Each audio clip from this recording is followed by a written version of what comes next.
طبق عادت من کلا اکثر وقتی معلمی اکثر چیزها رو با سامری و اوتلاین شروع میکنیم. گفتم یه ذره اوتلاین کوچیکی بدم نسبت به پرزنتیشن امروز در واقع و چیزهایی که ما کاور میکنیم. اول از همه این هستش که چی هستش اصلا اکادمیک رایتینگ و چه ریکوایرمنت هایی داره. یه ذره پروسس های رایتینگ SOP خوب رو با هم ریویو میکنیم. سمپل SOP خودم هم اینکلود کردم و آخرش هم سعی میکنیم شروع کنیم یه اوتلاین SOP برای شما. حالا اول از همه شروع کنیم که اصلا اکادمیک رایتینگ یعنی چی. بیسیکلی یه چیز فرمال و استراکچر شده رایتینگه و خیلی روی فرمال استراکچرش و دیفرنت ایریای اون فرمال رایتینگ خیلی باید فوکس بشه. به خصوص چیزایی که باید کاور کنیم اسه یا ریسرچ پیپر و ریویو پروپوزال یا همین SOP که ما اصلش هست. حالا اصلا SOP چی هست؟ Like what is a statement of purpose؟ یه essay required یعنی هر actually همه اپلیکیشن هایی که بخواین سابمیت کنین، چه undergraduate باشه چه کارشناسی باشه، چه کارشناسی ارشد یا چه دکترا، اکثرشون این requirement رو دارن. به خاطر اینکه باید یادمون باشه که خیلی از آدما دارن به اون اپلیکیشن اپلای میکنن و خیلی از آدما حالا خوشبختانه یا متاسفانه آرزوشون برای آیندهشون خیلی به ما نزدیکه.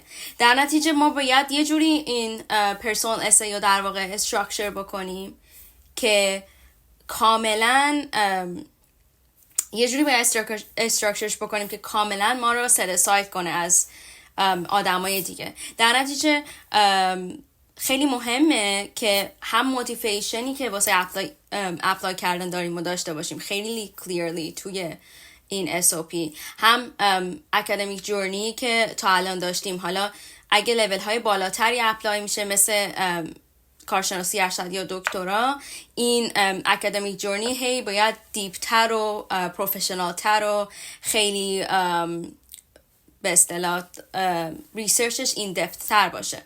و وقتی در مورد پروفشنال گول صحبت میکنیم، گولش این هستش که شما به عنوان حالا استودنت چه هر لولی که اینتر میشین توی اون دانشگاه یا کالج، چه گولی چه امتیازی به اون دانشگاه یا کالج قراره بدین.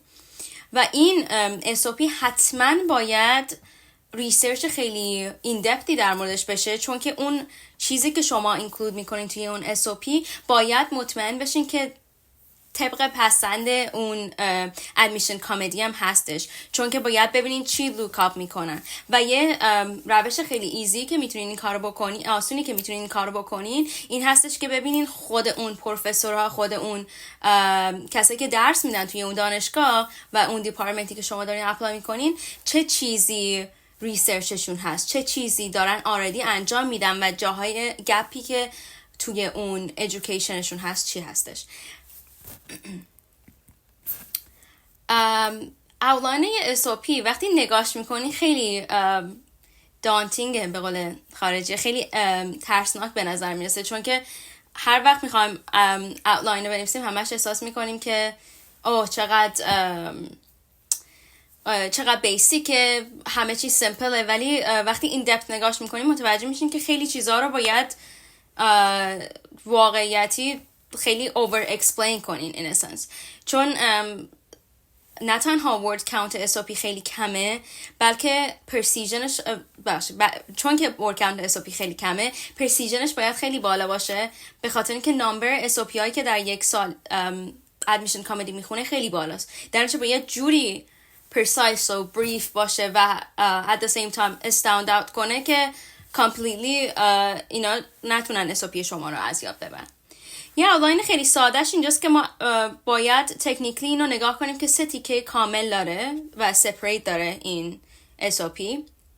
اولیش introduction هستش، دومیش section بادیش هستش و آخریش conclusion.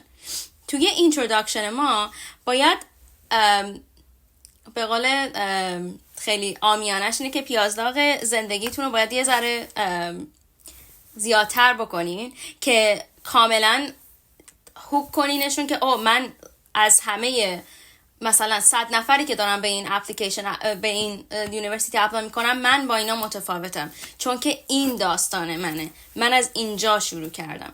و یک ذره در مورد و اون داستانو که اینتروداکشن رو با شروع میکنین باید لید کنین به پشن ها و گول ها و چیزایی که دارین. یکی از سوالایی که ازتون میپرسن همیشه، چون لیول های بالاتری که SOP رو اپلای میکنین یه کامیتمنت 2 ساله تا 5 ساله است دیگه، واسه همین اینا میخوان کامپلیتلی 5 year پلن شما رو بدونن، مثل یه جاب اپلیکیشن کاملا باید پیش اپلای شه.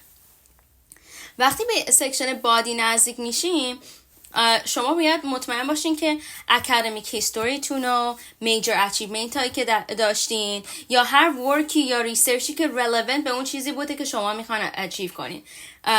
مثلا میتونه خیلی اسپسیفیک باشه روی شما مثلا توی کارشناسیتون با یه پروفسوری کار کردین که ریسرچ اسپسیفیک داشته، بعد شما خودتون میخواستین یه چیز کوچیکی که اونجا یاد گرفتین و پیش ببرین، در موردش استادی بیشتری انجام بدین. اونو حتما باید منشن کنین و نه تنها بگین که مثلا من XYZ اینجا کار کردم این کار کردم، بلکه بگین چی دقیقاً کامپلیتلی یادتون داده. چون شما هر جمله‌ای که میگین انقدر ورد کاونت لیمیتده، هر جمله‌ای که میگین باید کانتینیوسلی به نالج اون کسی که دارین اپلیکیشن رو شما مثلا توی کارشناسیتون با یه پروفسوری کار کردین که ریسرچ اسپسیفیک داشته، بعد شما خودتون میخواستین یه چیز کوچیکی که اونجا یاد گرفتین و پیش ببرین، در موردش استادی بیشتری انجام بدین. اونو حتما باید منشن کنین و نه تنها بگین که مثلا من XYZ اینجا کار کردم این کار کردم، بلکه بگین چی دقیقاً کامپلیتلی یادتون داده. چون شما هر جمله‌ای که میگین انقدر ورد کاونت لیمیتده، هر جمله‌ای که میگین باید کانتینیوسلی به نالج اون کسی که دارین اپلیکیشن رو میخونه در مورد شما اد کنه. هیچ چیز غیر اجباری نباید توش باشه و باید حتما میگم مثل یک جابی که یه شغلی که براش اپلای میکنین حتما باید میکشور کنین که گول های اسپسیفیک داشته باشین، یه 5 year planning یه 10 year planning، یه چیزی اسپسیفیک بهشون بدین که توی مثلا من 5 سال این کار رو میخوام بکنم.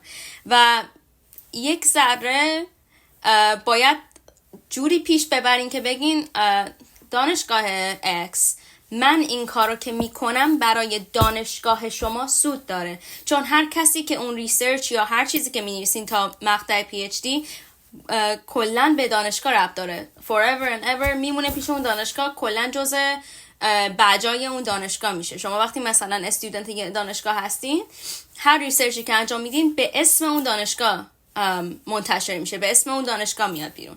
در نتیجه واسه اونا حضور شما سود داره و شما باید اینو حتما ایمپلای کنین توی رایتینگتون. از ماچ از این که هر کسی، خود منم اینکلودد، هر دفعه که اپلای کردم تمام آرزو آدم اینه که اصلا یکیشون بگه یس، یکیشون منو اکسپت کنه، چون داری انقدر با شوق و ذوق اپلای میکنی که میخوای حداقل بری تو. ولی وقتی که دارین SOP رو مینویسین باید رولا سویچ بشه، باید یک جوری پورتری کنی که شما آردی توی اون دانشگاه هستین، آردی دارین توی اون دانشگاه کار میکنین و هر کاری که بکنین بیشتر برای دانشگاه سود داره تا برای خودتون. که دروغ هم نیست، خیلی از دانشگاه ها دلیل که اینقدر فاند میدن به خاطر سودیه که اوورال براشون داره دیگه. و وقتی که این بادی رو اینکلود کردین، حالا این بادی میتونه سکشنش بادی باشه، شما نمیخواد همش تو یک پاراگراف توضیح بدین، میتونه بعضی اوقات انقدر پاراگراف طولانی میشه frustrating بشه که شما توی 2 تا پاراگراف توضیح بدین. ولی از لانگ از این که این کی پوینت ها توش کاور بشه عالی هم میشه. و lastly آخرین چیزی که هست کانکلوژنتون هست که توی این کانکلوژن again باید make sure کنین که همه verb tenseاتون present باشه. جوری بگین که مثلا as a student توی این یونیورسیتی از مثلا ماستر استودنت توی این یونیورسیتی، از پی اچ دی استودنت توی این یونیورسیتی، من این کارو خواهم کرد. یعنی آردی رول رو بهتون دادن، اپلیکیشن ساین شده، شما انقدر کانفیدنستون باید بالا باشه تو این SOP که immediately acceptتون کنن. و حتما هم باید منشن کنین که چه کسایی رو میخواین باهاشون کار کنین. یکی خیلی مهمیه، حداقل 3 تا پروفسوری که میخواین باهاشون کار کنین باید منشن کنین که چطوری با یوز کردن اون پروفسورها شما بیشتر اسپایر میکنین این پروگرام.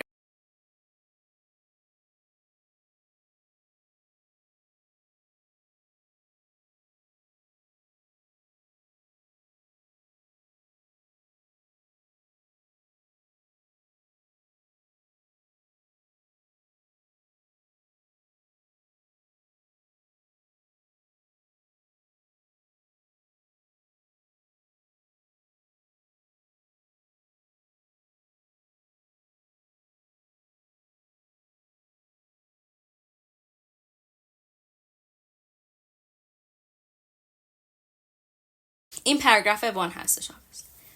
During my master's degree, I centered my academic studies on female embodiment on the theatrical stage and in life.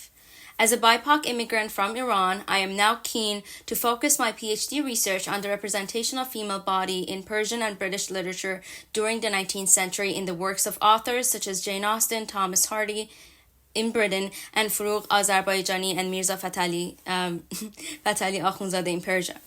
Uncovering representations of the female body in their literature will not only reveal the pervasive misogynistic perspectives of the 19th century, but also find parallels between both cultures through the construction of power, gender, and identity. اگه این پاراگراف رو نگاه کنین باورتون نمیشه چقدر طول کشید من اینو بنویسم. این فاینال کپی که من سابمیت کردم، درفت اولش اصلا کلوز هم به این نبود. خب ولی کی پوینتی که از این بکشیم بیرون اینه که متاسفانه یا خوشبختانه هر یونیورسیتی یه کودایی داره. این کودا این هستش که مثلا X amount of person رو باید اینترنشنال بگیرن، X amount رو اینجا بگیرن، X amount رو اینجا بگیرن. و وقتی به خصوص کشورهایی مثل دایورسی مثل کانادا میاد وسط، یه ذره برای اینکه یونیورسیتیشون نگاه قشنگی بگیره، عکساشون خوشگل تر دیده بشه و ریسرچاشون، میگم اینا همه هر ریسرچی که میکنیم به اسم یونیورسیتی در میاد دیگه، یه ذره دایورسیفای تر نشون داده بشه. در نتیجه کاری که شما باید بکنین اینه که بگین چقدر دایورسین. اوکی؟ باید حتما emphasize کنین که مثلا من XYZ رو دارم که به عنوان این پرسن منو مثلا از یه چی میگن cis male identifying white man separate میکنه. چون اکثر یونیورسیتی ها اینطوری کار میکنن دیگه. شما خودتون هم اینجا هر کسی بره، اکثر پاپولیشن پروفسورها هنوز سفید پوستن، اکثرشون مردن، اکثرشون سیس جندرن، اکثرشون خیلی جز اون بیسیک هست. در نتیجه شما به عنوان کسی که دارین اپلای میکنین واسه این یونیورسیتی باید بهشون حتما emphasize کنین که من اینا رو هم دارم با خودم میارم. یعنی تو اگه منو اکسپت کنی تو این، تو داری یه BIPOC immigrant میاری. BIPOC is just like a summarized version of saying you're a woman of color or a person of color actually. یه BIPOC immigrant داری میارین از میدل ایست که داره همون کالچر رو ولی با مثلا کالچر بریتن که کالچر وایتیه داره کامپیر میکنه و داره جفتش رو با هم میاره. و نه تنها دارم بهشون قشنگ اسپسیفیکلی میگم، بلکه این اسپسیفیسیتی واسه چی یوزفوله اینه که شما باید دقیقا بهشون بگی اوکی من دیپارتمنتم مثلا انگلیش دیپارتمنته، ولی من میخوام توی قرن 19 هم فوکس کنم با این دوتا، مثلا این دوتا آثر انگلیسی و این دوتا آثر ایرانی. حالا اینا چون این دوتا آثر ایرانی یه ذره کمتر فیمسن، اینا میگن او این خیلی برای ما خوب میشه که از اینا هم استفاده کنیم. و وقتی یه ذره بیشتر بخونی اون سنتنسین که میگه uncovering representation of female body، اون دیگه شروع میکنه بگه من چه چیزی میخوام به این بنیادی که آردی ساخته شده واسه بریتیش لیترچر و پرژن لیترچر. من مثلا منی که اینو اپلای کردم اول نفر نیستم که در مورد پرژن لیترچر دارم می‌نویسم obviously، ولی چه چیزی من دارم به این کانورسیشن اد میکنم. اگه بریم سراغ پاراگراف، این در واقع اینتروداکشن بود، ولی میگم این چون مال پی اچ دی بوده یک ذره اینتروداکشنش با چیزی که برای مسترز دوگری میدین یک ذره فرق داره، ولی خیلی خیلی ایده خیلی سیمیلر. اگه بریم سراغ پاراگراف دوم، obviously که خیلی طولانی تره، obviously اگزمپل های بیش از حدی داره. اگه مثلا وسطاشو نگاه کنین قشنگ اسپسیفیکلی گفته که چی میخوام از چه سالی میخوام شروع کنم تا چه سالی میخوام برم. این سالی که مثلا لورد بایرن توی بریتن مینوشته من به چه چیزی توی ایران میخوام کامپرش کنم و اکسترا. خیلی باید اسپسیفیک باشه و حتی تاپیک سنتنس هاش هم باید همین طوری اسپسیفیک باشه. مثل این یکی I want to pursue a similar path of study with the representation of women in British and Persian literature.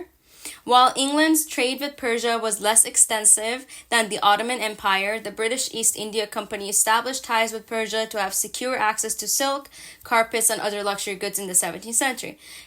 یک ذرم حالا میگم رشته من با رشته خیلی از شما که اینجا این فرق داره، یک ذرم هیستوری توش داره که آقا من میخوام فوکسم اینه که بگم این آبجکت هایی که اینا برمی داشتن از پرژا می بردن توی انگلند و شما توی کتابایی مثل پورتری دوریان گری میبینی چه سودی داره برای چه معنی داره که این کانکشن هستش، چه معنی داره در مورد پرژن امپایر، چه معنی داره که ما اصلا استادیش کنیم. و اگه یه ذره و هی دراگ اوت میشه به همون اولین سنتنس هایی که گفتم دیگه، طرز نشون دادن بادی های زن ها توی این لیترچر ها و هی کانکتش باید بکنین به همون یه دونه کوشن گنده که میخواین اسک کنین. درسته که این یه پرسونال استیتمنته، ولی هر پیس لیترچر که مینویسین یک چیزی رو داره آرگیو میکنه و این پرسونال استیتمنت هم داره یه ریسرچ کوشن گنده ای رو آرگیو میکنه که شما با اپلای کردن به این دانشگاه میخواین پرسیو کنین، حالا one way or another. و حتما نمیخواد این ریسرچ کوشن چیزی باشه که بگین آی خدای من باید تو 2 سال مسترم یا مثلا 4 سال پی اچ دیم حتما فقط همین کار بکنم. as long as این که خوب باشه ایناف که شما رو توی دانشگاه بکشونه، میتونین بعداً توستش کنین و اسپسیفیک ترش کنین و دینای کنین، بگین اون خیلی سخت‌تر از این چیزی بود که من فکر میکردم، ریسرچ هم میخوام در واقع این کارو بکنم. That's fine. ولی وقتی که SOP رو مینویسین باید حتما انقدر diversified و well researched باشه که مثل یک اکادمیک اسای گپ نباید توش باشه.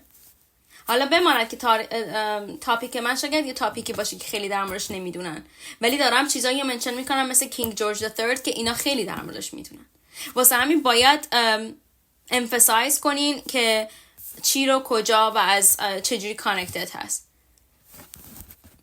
اوکی، پاراگراف آخر به نظر من یکی از مهمترین پاراگراف هاست، چون مثل یه هر کاور لدری یا هر مثلا همون چری آخر روی یک کیک هم میدونین یک کیک معمولی بدون دکوریشن هیچ معنایی نداره. واسه هم این پاراگراف آخر این استمپ آخره که آقا من تو این دانشگاه میخوام این کارو بکنم و چیزی که بیش از حد یادشون میمونه. و مثل همون چیزی که اول گفتم ما باید میک شور بکنیم که هر چیزی که میگیم این present tense باشه، مثل این که شما already یه student هستین توی اون دانشگاه. این یکی رو کامل میخونم چون که میگم این شما درفت آخر میبینین یکی از چیزایی که تمام فکر و ذکر من گرفته بود تا چند ماه. As a PhD student at X, you just put the university or college name there. Again, SOPs باید make sure کنین که یه تمپلیت گنده‌ای درست میکنین، یعنی روی یک تمپلیت کار کنین. پاراگراف 1 introduction و body 1 یا حالا body 2 اگه داشته باشه خیلی نمیخواد اسپسیفیک بشه روی یه یونیورسیتی، میتونید you can send the same thing to everything. ولی پاراگراف 3 حتما باید emphasize بشه روی اون specific university که میخواین اپلای کنین. حالا میتونه فقط سنتنس اولش باشه که that's what I usually change. ولی باید مطمئن بشین که اون آدمایی که اون پروفسور اون ABC که اینجا میبینین اسم پروفسور 1 2 3 که من میخواستم باشون مثلا کار کنم توی این دانشگاه، ولی باید مطمئن باشین و میک شور کنین که ریسرچ اونا همون چیزی هست که شما میخواین انجام بدین. درجه نمیتونین فقط برین تو دایرکتوری و هر اسمی که دیدین ببینین. میگم این SOP نوشتن یه چیزی که ریسرچ بیشتر کار افورت کانستنت میخواد، یعنی قبلش ریسرچ باید بکنی، دورینگش مثلا داری مینویسی یه ذره ریسرچ دیگه باید بکنی و آخرش هم همینطور. حالا این پاراگراف آخر بخونیم. As a PhD student at X, again, it would be the name of university, I will work with A, B, C, and C, Professor 1, 2, 3, to examine how Persian women's bodies were depicted by authors in 19th century literature, frequently reduced to delicate objects or symbolic representations rather than a person. Through exploring these portrayals, I aim to uncover how they reflect the intersection of British and Persian cultural values while revealing overlooked narratives of agency and identity. Through this approach, I will bridge Britain's and Persia's literary culture, reevaluate established readings, and contribute to a scholarship on the global 19th century through a focus on transnational dynamics and marginalized voices. ببینید الان این داره در واقع که نه basically it's a thesis statement. این چیزی هست که 100% من اگه بخوام تز دکترامم بنویسم obviously that's where I'm gonna start، چون ایدیا همینجا ساخته شده. اگه این سنتنس اول رو کاملا ما forget کنیم و اینو بخونیم that is basically a thesis statement و roadmap هست.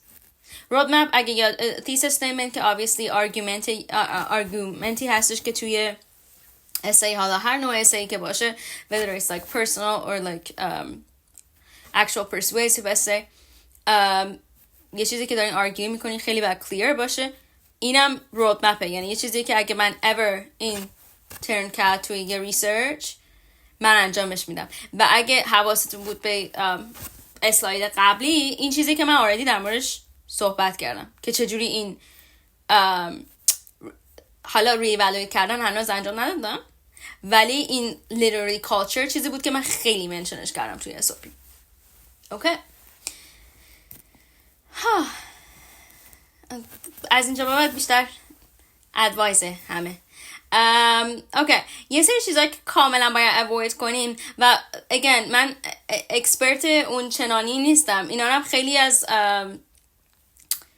میگم هر SOP ما من با سوپرویژن یه پروفسورم نوشتم، ولی خیلی چیزایی که ادوایسایی که شنیدم و ادوایسایی که برای من کار کرده. اوکی، اولین چیزی که خیلی مهمه و به عنوان کسی که داره تو دپارتمنت اسای خیلی وقته almost فکر کنم میشه یه سال نشده هنوز داره کار میکنه، چیزی که خودم خیلی دیدم اینه که ما همش سنتنس هامون ویگه، یعنی نمیگیم specifically چه کاری انجام دادیم. again چون که word countتون خیلی لیمیتده باید رو این فوکس کنیم که چطوری میتونیم از توی این limited word count ما بهترین استفاده رو ببریم. و وقتی که شما سعی میکنین اسپسیفیک تر باشین، این کمک میکنه که توی اون limited word count طرف مقابلتون که داره اینو میخونه completely interested باشه و completely bored نشه وقتی که داره این SOP رو میخونه. general statement هایی مثلا I have always been interested in science خیلی به اینا پروو نمیکنه که اوکی تو ساینس دوست داشتی، congratulations، خیلی ها دوست داشتن، حالا چی کار میخوای بکنی با این ساینس، چطوری این ساینس تو چه سودی داره برای این یونیورسیتی. چون هر کسی که obviously به اون ساینس دیگری داره اپلای میکنه yeah they have some interest in science. باید ببینین چی رو دقیقاً توی ساینس دوست دارین. درسته؟ اگر رشته مثلا یه چیزی مثل ماستر و PhD که داری دکترا که داری اپلای میکنی که completely you should know what you're applying for. چون که انقدر کوچیک و کم هستش، انقدر اسپسیفیک هستش ریسرچ های واسه اون ناحیه که باید کامپلیتلی بدین. در نتیجه هیچ چیز رو واسه سکند کوشن نباید بذاریم.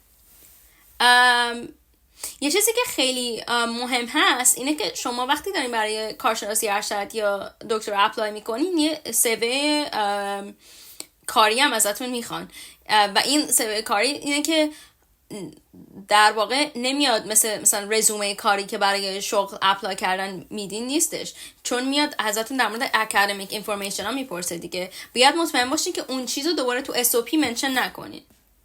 شما نمیخواد بهشون بگین من XYZ کار کردم او خیلی سودش برام زیاد بوده.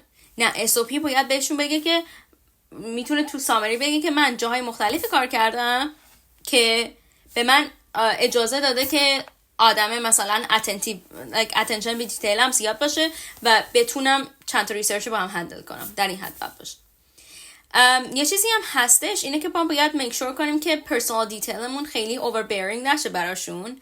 میگم تنها جایی که خیلی استفاده میشه توی اون اینتروداکشنه، اون هوک اینتروداکشنه که باید پرسونال دیتیل داشته باشه که قشنگ بگین در مورد خودتون، پرسونال لایفتون، از کجا میاین به کجا میخواین برین.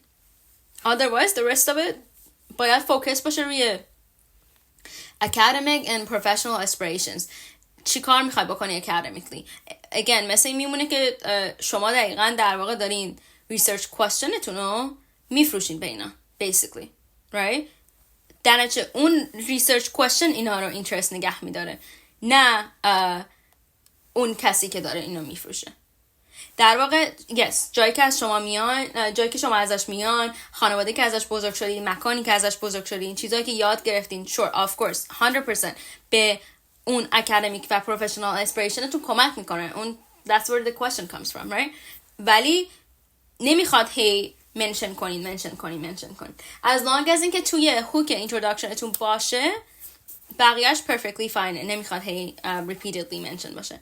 شما هم باید و یه چیزی هم که hand in hand با too much personal detail میره اینه که ما lack of focusمون از دست میدیم دیگه.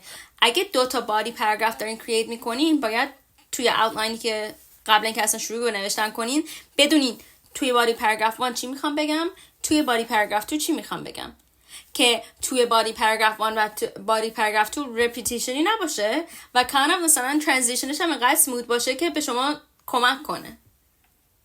درست؟ و last but not least از اول این میتینگی که ما داشتیم من دارم اینو میگم word count و format خیلی hand in handن و اینا این اپلیکیشن ها یه چیزایی که حداقلش خیلی بیشتر از این هست، حداقل 100 ساله که داره انجام میشه و این فرمت 100 ساله که همینطوری مونده. در نتیجه شما باید میک شور کنین که نه تنها فرمت رو رعایت میکنین بلکه ورد کاونت هم خیلی خیلی مهمه، چون خیلی میخونن از اینا.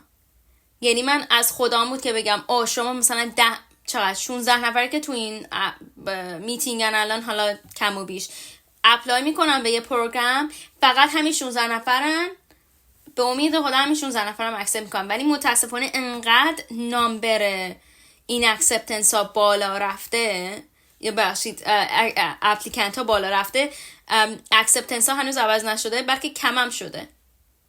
واسه همین مثلا نه اینکه بترسونمتون، ولی میخوام بگم که باید جوری برخورد کنین که این اپلیکیشن شما از اپلیکنت های دیگه یک ذره استند اوت کنه. خب حالا چجوری ما میتونیم مثلا SOP استرانگ بنویسیم؟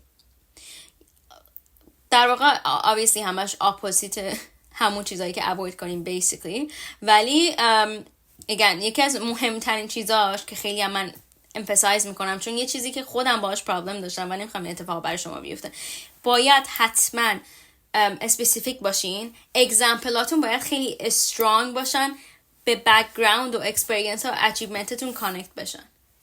یعنی شما باید بگین که مثلا من یه اسئی نوشتم توی مسترم، این خیلی کانکت بوده به این، در نتیجه این منو لید کرده که این ریسرچ رو انجام بدم. That's it. خیلی اسپسیفیک، ولی آردی بهش میگه که آقا این طرف مثلا ریسرچش رو توی فیلدم انجام داد. و باید مکشور کنین که پشنتون کامپلیتلی واسه این فیلد توش نشون داده میشه.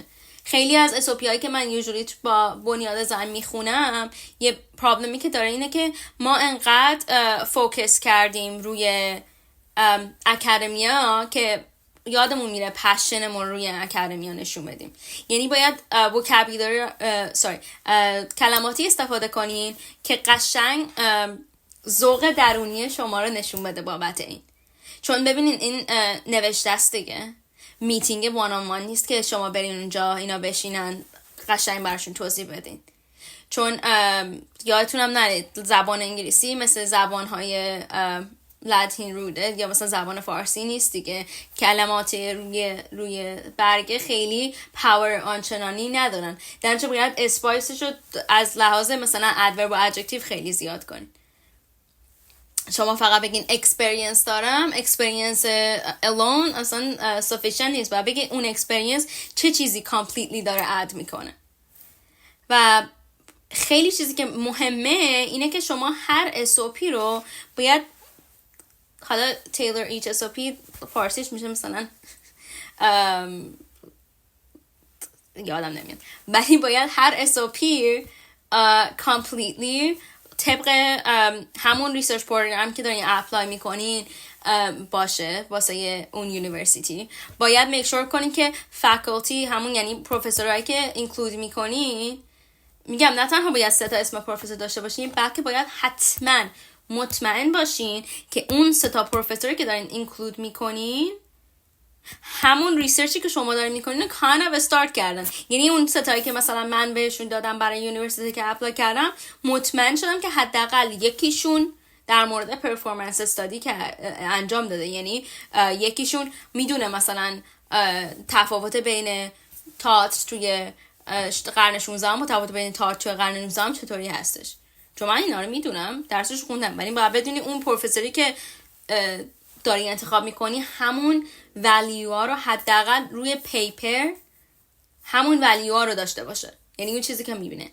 و یه چیزی که میخوام منشن کنم اینه که من شاید تنها باری که نوشتم توی SOP با یه پروفسوری میخوام کار کنم و حتما کار کردم 1 در 3 باشه، یعنی هر یک باری که زدم فقط با یکی از این پروفسورها I ended up working. چون یه کلاس باشه برمیدم میگه اوکی وایبش کلا نمیخونه، that doesn't matter.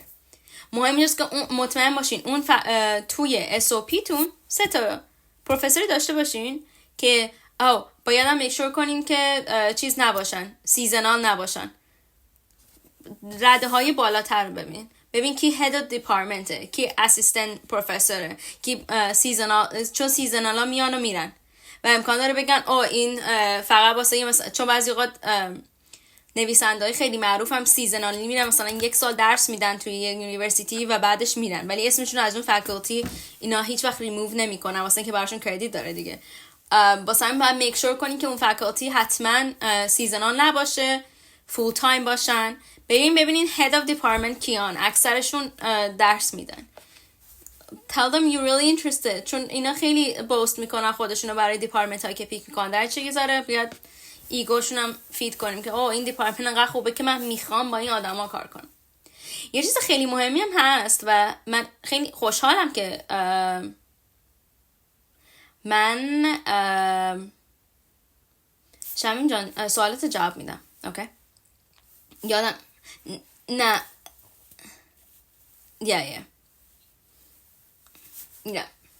thank you یادم نمیره، یادم میمونه اون سوالو حتما. آره باید مطمئن باشیم که پروف رید میشه. و یه چیزی که من خیلی نوتیس میکنم و همکارم فریبش هم نوتیس میکنه و دورسا یکتا هم که داشتن دیپارتمنت نوتیس میکنن، اینه که ما یه پرابلمی که با SOP یا بعضی آقا داریم اینه که چون همه این کار آنلاین انجام میشه، ما نمیتونیم هی emphasize کنیم که حتما باید clear باشه، concise باشه، polished باشه. و ما حالا از طرف SAE department و obviously بنیاد زنم همینه، چون همون چیز ران میشه، idea value یکیه. این هستش که ما همه تلاشمون رو میکنیم که به شما کمک کنیم، ولی یه پرابلمی هستین که اگه درافت اولی که به ما سد میشه اینفورمیشن به ما نده اینا، ما نمیتونیم، یعنی اینفورمیشن لازم رو نداشته باشیم، ما نمیتونیم خیلی بهتون بگیم که کجاها میتونه بیشتر تویک بشه، کجاها میتونه بیشتر اد بشه، کجاها اوکی خیلی در این مورد صحبت شده، بعدا در مورد صحبت میکنیم. واسه همین باید میکشور کنیم که یه هابیت سلف پروف ریدم اینونت کنین که خودتون بتونین قاضی خیلی خوبی برای خودتون باشین. یه چیزی که من خیلی به استودنت هم ریکامند میکنم و خودم هم این کار میکردم، البته های اسکول استودنت ها خیلی گوش نمیدن به این حرفا، ولی خودم این کاری که میکردم واسه اسایای گنده مثلا 20 صفحه 25 صفحه‌ای که مینوشتم این بود که فونت رو عوض میکردم، بعد پاراگراف ها رو سپریت میکردم ببینم این پاراگراف آن ایتس آن مثلا معنی خیلی خوبی داره، هنوز آرگومنت رو میرسونه، هنوز من میفهمم این به اولیه ربط داره. و یکی از چیزا که پروفسور من خیلی به من میگفت این بود که اگه تو پاراگراف ها رو تو سپریت کردی و نمیتونستی مثلا پرینتشون کردی یا نوشتشون و سپریتشون کردی و نمیتونستی اوردرشون رو همونطوری بذاری که اوریجینالی گذاشتی، یعنی یه پرابلمی توی اسایت هست. این SOP باید انقدر کانسایس و ریلیتد به هم باشه که پاراگراف 1 و 2 و 3 نتونه اصلا جا به جاشه، همه تو همون سکشن خودشون که هستن بتونن کامپلیتلی توی همون میک سنس کنن، نه خواهی جا به جا کنی. و یه چیزی هم که خیلی من ادوایس میدم اینه که کسایی داشته باشین که براتون ادیت میکنن. obviously ما تمام تلاشمون رو میکنیم که به همه کمک کنیم، ولی میگن یه set of eyes خیلی هرچی اکسترا داشته باشه خیلی بیشتر برات با ارزشه و اینجور چیزا. اوکی من یه کاری میخواستم با هم بکنیم، بعد ازتون سوالاتون رو بپرسم و اون سوال خیلی به این کاری که ما میخوایم بکنیم فعلا ربطی نداره، ولی من اون سوال یادم نمیره. آخر چیز حتما میکشور میکنم که ما این سوال جواب بدیم. ولی من یه تایملاینی براش داشتم ولی فکر نکنم ما بتونیم دقیق تایملاین بریم جلو، ولی میتونین اینو حالا یا عکس بگیرین ازش یا بعدم به ریکوردینگ گوش کنین چون ما اینا رو پست میکنیم. یه چیزی که خیلی مهمه اینه که احساس میکنم ما یادمون میره بعضی اوقات، این هستش که ما باید حتما پرکتیس داشته باشیم و حتما میکشور کنیم که یه چیزی که من به استودنت همیشه میگم، حتما باید برینستورمینگ سپیس رو به ذهنمون بدیم که کامپلیتلی بتونه قشنگ فکر کنه که اصلا ما داریم چی کار میکنیم. و یه سواله که من خیلی دوست دارم قبل هر SOP از خودم میپرسم یا هر اسایی که میخوام بنویسم خودم میپرسم اینا این یه کاری که میکنم حتما این هستش. و یه سری سوالایی که برای SOP میتونین از خودتون بپرسین اینا که تو اسلاید نوشتم و من یوزولی میگم که تایمر که بذارین یه چیز بذارین بین 5 تا 7. من چون ADHD دارم برینم اینطوری خیلی خوب کار میکنه، وقتی تایم کم بهش میدم بیشتر این سود ازش میبرم چون روی ددلاین کار میکنه. و ببینین واسه هر کسی چی خیلی اپلیکیبل هست براش. اوکی من پارت اولی که میگم سلف ریفلکشنه. اصلا باید ببینین چرا میخواین اینجا اپلای کنین. حالا اصلا یونیورسیتی بهترین یونیورسیتی جهان، اصلا خیلی چیز خوبی، ولی باید بدونین خودتون چرا میخواین دیگه. و یه سوالی که خیلی باید جوابش بدونین که why did I choose this field of study؟ میگید science، میگی health science، چرا این فیلد رو انجام دادی؟ think about the first time که این interest توت اومد، چون که اون چیزی که لید میکنه تو اون استوریه دیگه در واقع. یه اکسپریانس اسپسیفیکی بود، یه ایونت اسپسیفیکی بود، یه پرسن اسپسیفیکی بود. again به career goals هاتون فکر کنین، چجوری این پروگرام به اونا هلپ میکنه. مثلا میگی من میخوام ریسرچ انجام بدم که مثلا درصد کم خوابی رو روی مثلا تینیجرهای بین 14 تا 16 سال ببینم، یه چیزی همچین طوری. این گول منه، میخوام منتال هلت بهتری برای تینیجر رو درست کنم، حالا چجوری این پروگرام میتونه به اون هلپ کنه.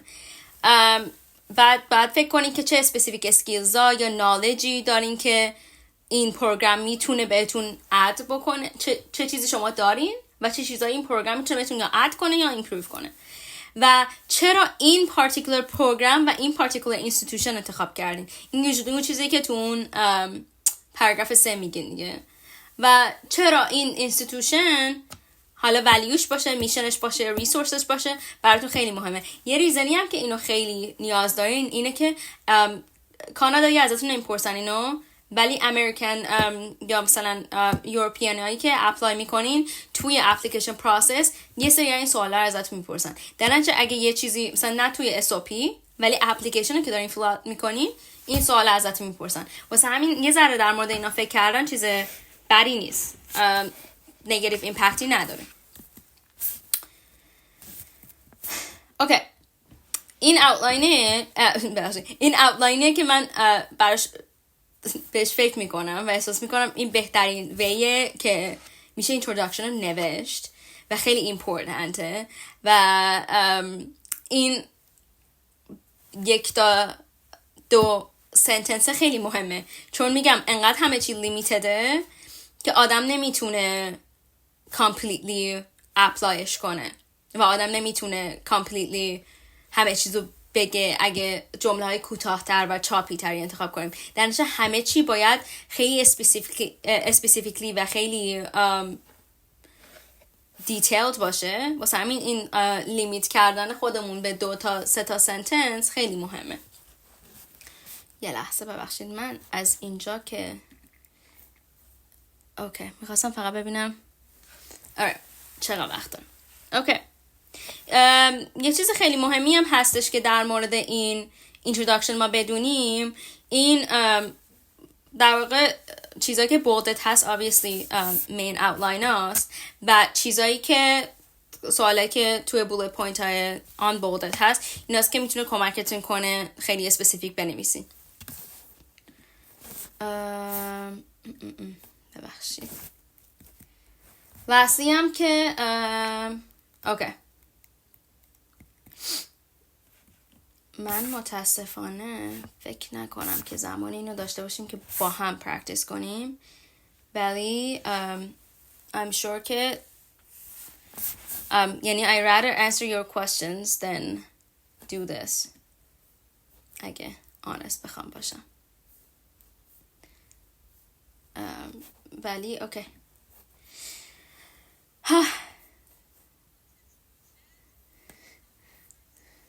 I know.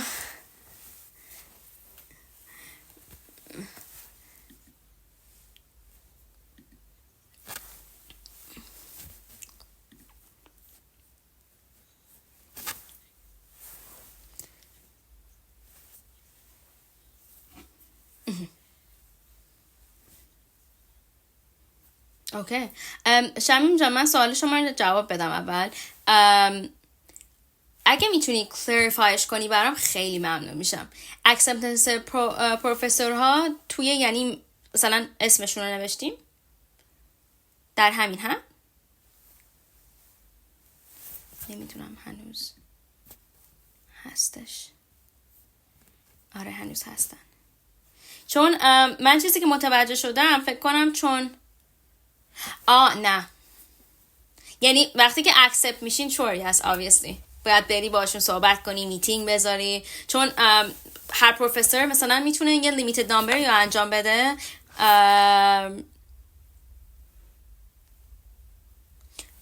چشم حتما مبینا جان، من با دلنیا و سایه و یکتای فیگر اوت میکنیم، شاید اصلا اسلایدها رو حتما شیر کنیم بعدن. ولی من یه کویکلی زهرا جان سوالتو میبینم